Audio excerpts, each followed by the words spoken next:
आप सभी को मेरा नमस्कार, राम राम, दुआ सलाम। तो मैं आपसे कुछ एक महत्वपूर्ण बात करना चाहता हूँ और कहना चाहता हूँ। वैसे मैं पहले आपको अपना परिचय देता हूँ। मेरा नाम महेश बैरवा, ओलीपाड़ा भांडारेज का मैं रहने वाला हूँ। पिन कोड 303501, जिला दौसा, राज्य राजस्थान। प्रधानमंत्री जी हमेशा एक बात कहते हैं कि मन की बात कहें, मन की बात कहें, मन की बात कहें, और मुझ तक अपनी बात लिखकर सोशल मीडिया के ज़रिए कैसे भी मुझ तक वो बात पहुंचाएं। तो पता नहीं मेरी बात प्रधानमंत्री तक, हमारे देश के मुखिया के पास कब पहुंचेगी कब नहीं, इस बात का टाइम कितना लगने वाला है कितना नहीं, वो समय आने पे पता चलेगा जब ये मेरी बात उन तक पहुंचेगी। कुछ बदलाव होने चाहिए और बहुत ज़रूरी है बदलाव होना। अगर बदलाव नहीं होंगे तो हमारा देश उन्नति की दौर पर कैसे जाएगा। और डेवलपमेंट होना चाहिए। बहुत अच्छी बात है जो डेवलपमेंट हो रहा है मोदी सरकार के द्वारा। तो मैं अपनी मन की बात कहना चाहता हूँ इस तरह से कि जिसके घर में ये मान लीजिए कि आर्थिक स्थिति खराब हो और कानून का एक ऐसा चलन चल रहा है कि जैसे कि 14 साल का बच्चा नाबालिग हो, अंडर एज हो, तो वो काम नहीं कर सकता और उसका दंड अपराध उसको दिया जाता है जो बाल मजदूरी करवाता है या काम करवाता है। हालांकि वो रोज़गार दे रहा है उसकी आर्थिक स्थिति सही चलाने के लिए, घर की स्थिति, ताकि उसके बदले में वो अपना घर का खर्चा चला सके। लेकिन कानून के नज़रिए में उसको अपराध माना जाता है और वो कानून की नज़र में अपराध होकर चालान पेश होगा तो वो दुकानदार इस डर के मारे उस बच्चे को हटा देता है कि हमें अंडर एज बच्चे काम नहीं करवा सकते, उनसे काम नहीं करवाना, क्योंकि हम पर चालान हो सकता है, कानून का पालन हमें भी करना होगा। तो दुकानदार का कहना भी सही है एक तरीके से। लेकिन इस स्थिति में वो बच्चा क्या करे, जिस दौर से वो गुज़र रहा हो, उसके घर में हालात कैसे हों, कंडीशन ख़राब हो, पिता नहीं है उसके घर में, माँ इस लायक नहीं है कि अपने बच्चों का पेट पालन कर सके, और पिता या फिर स्थिति हो, पिता जिंदा हो, पिता शराबी हो और बच्चों को पढ़ाने लिखाने में असमर्थ हो, पिता इस अपने घर की तरफ ना देखकर, अपने बच्चों के लालन पालन को ना समझकर पिता भी आस छोड़ देता है कि क्या करें। पिता तो छोड़ता है आस, क्योंकि उसको सिवा पीने खाने के और कुछ नज़र नहीं आता, उसको अपने घर बार में क्या हो रहा है क्या नहीं कुछ नज़र नहीं आता। ऐसे में बच्चे जो 14 साल के 15 साल के बच्चे की एज होती है, लड़कों की खासकर, ऐसी स्थिति में बच्चे वो गलत रास्ता चुनना इख्तियार कर लेते हैं, चोरियां करते हैं, स्मैकर बन जाते हैं, नशा करते हैं, पार्कों में जाके बॉन्ड वगैरह, सॉल्यूशन वगैरह, नशीले पदार्थ बनाकर उनको सूंघते हैं और एक गलत रास्ता चुनते हैं। तो उनकी स्थिति ऐसी हो जाती है कि मानसिकता बहुत ज़्यादा ख़राब हो जाती है। तो ऐसे में मैं अपने देश के मुखिया प्रधानमंत्री जी से एक अपील करना चाहता हूँ कि अगर मेरी मन की बात उन्हें सही लगे तो इस पे ज़रूर विचार करें और कुछ ना कुछ सुधार करने की आवश्यकता है इस बात पर जो मैं कहना चाह रहा हूँ, अपनी मन की बात। तो मैं ये कहना चाह रहा हूँ कि साहब, आप ऐसा कानून बनाइए, और जिस तरीके से आज राम मंदिर के लिए अधिकारियों को आपने तैनात कर रखे हैं, लगा रखे हैं कि घर घर जाकर नारा लगाओ, घर घर जाकर लोगों को एकत्रित करने का न्योता दो। तो वो अच्छी बात है राम मंदिर के लिए, बहुत बढ़िया है। तो मैं, अगर मेरी बात से कुछ गलत हो तो मुझे क्षमा चाहता हूँ, लेकिन मेरा मकसद ये है कि अपने हिंदुस्तान को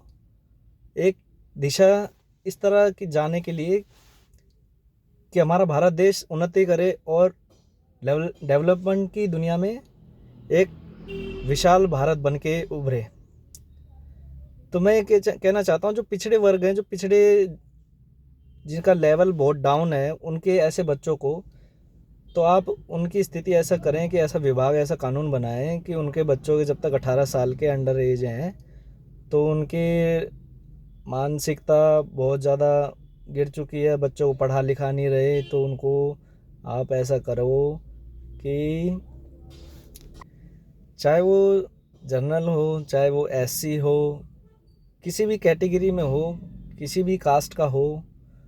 लेकिन अगर उसकी आर्थिक स्थिति ख़राब है और सालाना इनकम उसकी कम है, जो भी पॉलिसी आप कानून बनाएंगे उसके इख्तियार आप रख लेना। अगर उसकी इतनी इनकम कम है सालाना, तो इस कैटेगरी में उस बच्चे को सरकार उनके माँ बापों पे जोर दे और उन बच्चों को हायर करके करना, लिस्ट में चढ़ाना, जैसे भी करके उन बच्चों को 18 साल तक अपने पैरों पे खड़े ना हो जाए, जब तक सरकार उनको ग्रेजुएशन कंप्लीट करवाए। ताकि बच्चा एक बार ग्रेजुएशन कंप्लीट कर ले, वो समझदार बन जाए, तो फिर उस बच्चे को आप उसके हालात पे छोड़ दो, ताकि वो अपनी समझ से एक सही निर्णय ले सके, एक समाज में आगे काम कर सके और समाज में एक अच्छी ज़िंदगी जी पाए। तो मेरा सरकार से निवेदन यही है कि जब तक वो बच्चा 18 साल का ना हो जाए, तब तक सरकार जोर दे और ऐसे बच्चों को ढूंढ ढूंढ कर नाम उनका तलाशे, उनको पढ़ाई के लिए, सब चीज़ के लिए कानून की पाबंदी में उनको 18 साल तक वो कर दिया जाए कि भाई तुम्हें 18 साल के बाद में अपने तुम स्वयं के राज्य में खुद एक लोकतांत्रिक ज़िंदगी जी पाओगे, लेकिन 18 साल तक तुम्हें कानून का पालन करना होगा और तुम्हें पढ़ाई लिखाई करके ये तो लेवल पार करना होगा, चाहे वो सख्ती से हो, चाहे वो नरमी से हो। लेकिन वो कहते हैं कि थोड़ा सख्ती दिखाना इसलिए ज़रूरी है कि जब तक पत्थर के भी चोट ना पड़े हथौड़ी छेने की, तो वो मूर्ति का आकार नहीं ले सकती, और जब वो एक बार मूर्ति का आकार ले लेती है तो दुनिया उसे पूजने लगती है। तो उस तरीके से उस बच्चे को सख्ती से आपको पेश करें, जैसे भी है आपके कानून के प्रक्रिया में रहेगा वो। तो आप मेरी निवेदन ये है कि आप ना ऐसे बच्चों को ज़रूर से ज़रूर तलाश करें, अपने अधिकारियों को, अपने स्टाफ को और अपने से नीचे के जो भी आपके कार्यकर्ता हैं उनको लगाएं और ऐसे बच्चों को ढूंढ ढूंढ कर देश में उन्नति के रास्ते पे लाने के लिए, अपने हमारे देश को आगे बढ़ाने के लिए ऐसे बच्चों को, गरीब कैटेगरी के बच्चों को पढ़ाएं लिखाएं, और ज़बरदस्ती चाहे कैसे भी हो, साम दंड अपनाना हो कैसे भी, लेकिन 18 साल तक ग्रेजुएशन कंप्लीट कराने के बाद उस बच्चे को उसके हालात पे आप छोड़ सकते हैं, ताकि वो अपनी समझ से सही निर्णय ले सके। तो जो बाल मजदूरी करने वाले हैं वो ऐसे बाल मजदूरी भी नहीं करेंगे, और उनके घरों में आप राशन पानी, आर्थिक स्थिति के लिए आपने बीपीएल कोई एपीएल सुविधा आपने राशन कार्ड की चलाई रखी है, ताकि उनको समय पे राशन मिलता रहे, उनका घर का कुछ तो पोषण पूरा हो। और माँ बापों को भी सलाह दें कि आप अपने घर के लिए सुविधा करें, हम आपके बच्चों को अच्छी ज़िंदगी बेहतर बनाएंगे और उनको बेहतर देंगे। तो 18 साल तक इसकी जिम्मेदारी सरकार की रहेगी, और 18 साल के ग्रेजुएशन कंप्लीट कराने के बाद में फिर ये आपका पालन, आपके ख़ानदान का नाम रोशन कर सकता है ऐसे बच्चा, और देश का भी नाम रोशन करेगा। तो देश को आगे ले जाने के लिए सरकार से निवेदन है कि ऐसे बच्चों को ज़रूर से ज़रूर लिस्ट में उनका नाम एंटर करके ढूंढ कर उनको प्रोत्साहित करके आगे बढ़ावा करें, तभी हमारा देश एक नंबर 1 देश की पोजीशन पे जाएगा। क्योंकि लिखेगा पढ़ेगा इंडिया तभी तो बढ़ेगा इंडिया। तो मेरी निवेदन यही है सर कि आप ना ज़रूर से ज़रूर ऐसे बच्चों का लिस्ट बनाकर और तलाश कर जो बाल मज़दूरी करने पे मजबूर हैं और उनकी हालत आर्थिक स्थिति कमज़ोर है, घर के इनकम स्रोत भी कम है, तो आप ना उनको ज़रूर